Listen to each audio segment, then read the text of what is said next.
Welcome to my channel study well. So, Accenture మళ్ళీ updates release చేశారు. Last time ఎవరికైతే identity verification error వచ్చిందో వాళ్ళందరికీ వాళ్ళ ఎర్రర్స్ ప్రకారంగా వాళ్ళకి డాక్యుమెంట్స్‌ని సబ్మిట్ చేయటం అండ్ రిజిస్టర్‌ని లింక్స్‌ని పంపిస్తున్నారు.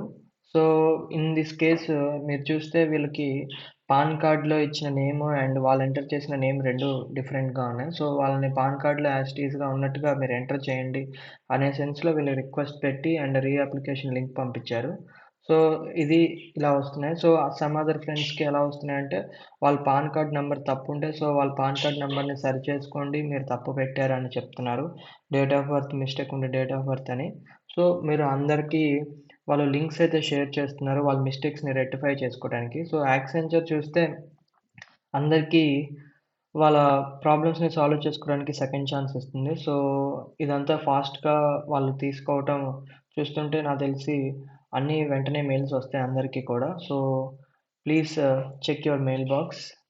చూపించిన మెయిల్స్ అందరికీ వస్తున్నాయి. సో, అలా రావటానికి కారణం అందరూ టికెట్ రేస్ చేశారు. సో, టికెట్ రేస్ చేయకపోయినా, రేస్ చేసినా వాళ్ళు ప్రీవియస్ మెయిల్ ప్రకారంగా అయితే మేము మళ్ళీ రెస్పాన్స్ మీకు పంపిస్తామని చెప్పారు. సో, టికెట్ రేస్ చేయడం కూడా బెస్ట్. సో, టికెట్ రేస్ చేయటం ఎలానో చూపిస్తానిప్పుడు. నేను డిస్క్రిప్షన్‌లో ఇచ్చిన లింక్ ప్రెస్ చేస్తే మీరు ఈ వెబ్‌సైట్‌కొస్తారు. సో, ఇక్కడ మీరు అప్లై నౌ అనేది నొక్కండి. సో, అది మీకు ఇలా వస్తుంది. దాని తర్వాత మీకు ఆల్రెడీ అకౌంట్ ఉంది కాబట్టి I have already an account నొక్కండి. ఇలా లాగిన్ పేజ్ వస్తుంది. సో, దీంట్లో డీటెయిల్స్ ఫిల్ చేయండి. రిపోర్ట్‌ని క్లియర్ చేయాలి. దాని తర్వాత లాగిన్ ప్రెస్ చేయండి. సో, లాగిన్ ప్రెస్ చేస్తే మీ అకౌంట్ ఇక్కడ లాగిన్ అవుతది. సో, మళ్ళీ మీరు ఇదే పేజ్‌కొస్తారు. బట్ మీ అకౌంట్ లాగిన్ అయితే ఉంటుంది. ఇక్కడ మీరు సపోర్ట్ ప్రెస్ చేయండి. ఇక్కడ మీరు సపోర్ట్ ప్రెస్ చేస్తే సపోర్ట్‌లోకి ఇలా వస్తారు. సో, మనం ఇక్కడ రిజిస్ట్రేషన్ ప్రాసెస్ అనేది మీరు క్లిక్ చేయాలి. సో, ఇక్కడ టికెట్ అని ఉంది కదా! మై టికెట్ ఇది గుర్తుపెట్టుకోండి. మళ్ళీ మాట్లాడుకుందాం మనం. ఇక్కడ రిజిస్ట్రేషన్స్ క్లిక్ చేశాక ఇలా వస్తుంది రిజిస్ట్రేషన్స్ గురించి. సో, ఇక్కడ రైజ్ ఎ టికెట్ అనేది మీరు ప్రెస్ చేయండి. దాని తర్వాత కిందకొస్తే రైజ్ ఎ టికెట్ గురించొస్తే ఇలా వస్తుంది రైజ్ ఎ టికెట్ గురించి. అక్కడ కేటగిరీస్‌లో మీరు మీ రిజిస్ట్రేషన్ ఇష్యూ గురించి, ప్రాసెస్ ఇష్యూ గురించి కేటగిరీలో సెలెక్ట్ చేసుకోవాలి. అండ్ సబ్ బ్రాంచ్‌లోనేమో కేటగిరీస్‌లో సబ్ కేటగిరీలో మీరు ఐడీ వెరిఫికేషన్ గురించి, ఇష్యూ గురించి సెలెక్ట్ చేసుకోవాలి.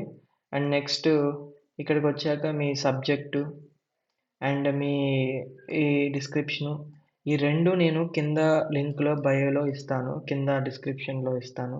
అండ్ నా బయోలో గూడా ఇస్తాను. మీరు చెక్ చేసుకోండి వెళ్లి.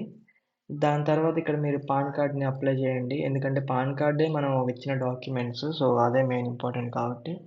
అండ్ అప్లై చేస్తే మీరు నేను ఇందాక చెప్పిన టికెట్స్ అనే దాంట్లోకి ఇక్కడ ఇదంతా అప్లై చేశాక సబ్మిషన్ వచ్చిద్ది. మళ్ళీ బ్యాక్‌కొచ్చి సో, సపోర్ట్‌లోకొచ్చి ఇక్కడ టికెట్స్, మై టికెట్స్ చూస్తే మీకిలా వస్తుంది వెబ్‌సైటు. సో, మీ టికెట్ ఐడీ మీరెప్పుడు క్రియేట్ చేశారని ఉంటది.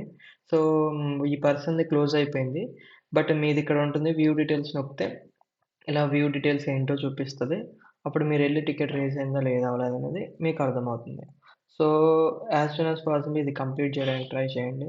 మీ టికెట్ రైజ్ అవుతుంది. దాని తర్వాత మీకు మెయిల్స్ వచ్చే అవకాశం ఉంది. లేకపోతే ముందే రావచ్చు. సో, టికెట్ రైజ్ చేసి ఉంచడం అయితే best thing. So, as soon as possible raise చేయడానికి ట్రై చేయండి. బికాజ్ మీకు అందరికి ఒకానొక టైంలో టెస్ట్స్ వస్తాయి. మీరు ఇష్యూస్ ఉండటం వల్ల మీకు మళ్ళీ వేరే టైంలో టెస్టులు రావటం.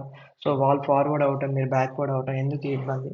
అందరూ ఒకే దగ్గర ఉంటే మీకు ఈక్వల్‌గా అందరికి ఒకేసారి ఈ ఇంటర్వ్యూ మెయిల్స్ కానీ, ఆఫర్ లెటర్స్ కానీ రిలీజ్ అవ్వడం స్టార్ట్ అవుతుంది. సో, ల్యాగ్ కాకుండా ఉంటారు. Thank you.